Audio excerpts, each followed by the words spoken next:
Assalamualaikum warahmatullahi wabarakatuh. Perkenalkan, nama saya Atoila. Saya mahasiswa PPG Prajabatan Universitas Muhammadiyah Jakarta tahun 2022.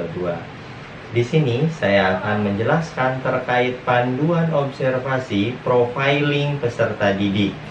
Nah, sebelum jauh membahas tentang profiling peserta didik, kita perlu ada tujuan tentang profiling ini. Tujuannya apa? Tujuannya untuk mengetahui profil-profil dari peserta didik yang nanti akan kita ajar ke depannya, supaya peserta didik bisa lebih mengikuti pembelajaran dengan senang dan sesuai kebutuhannya.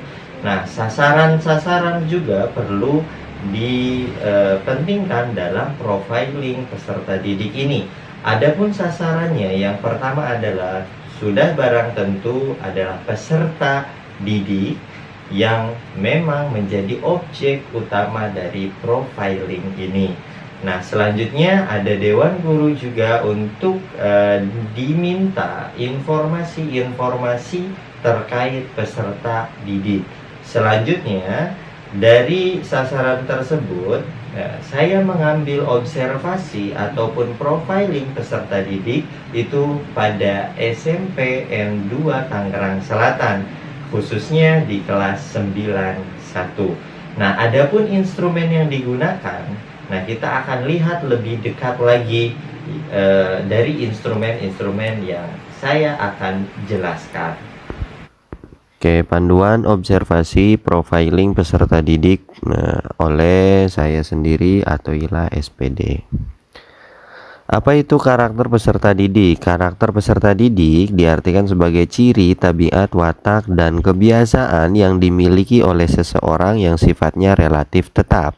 Mengetahui karakter peserta didik sangat diperlukan untuk kepentingan dalam merancang pembelajaran. Nah, komponen untuk mengetahui karakteristik peserta didik itu ada yang pertama etnik, yang kedua kultural, status sosial, minat belajar, perkembangan fisik, perkembangan kognitif, kemampuan awal, perkembangan moral, gaya belajar, motivasi belajar, perkembangan emosi dan sosial, perkembangan motorik, dan perkembangan bahasa.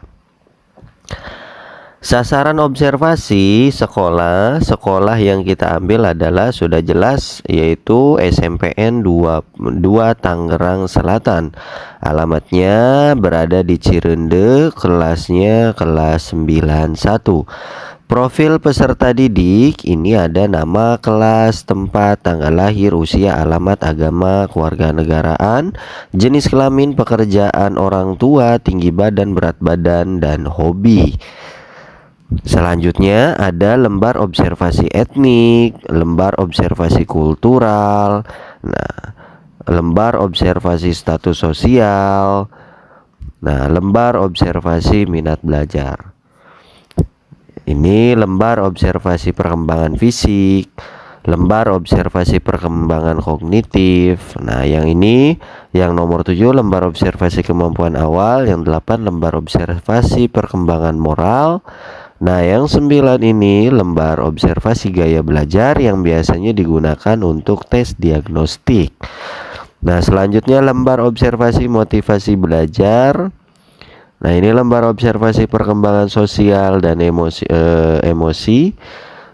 Lembar observasi perkembangan motorik, dan yang terakhir yang ini adalah lembar observasi perkembangan bahasa.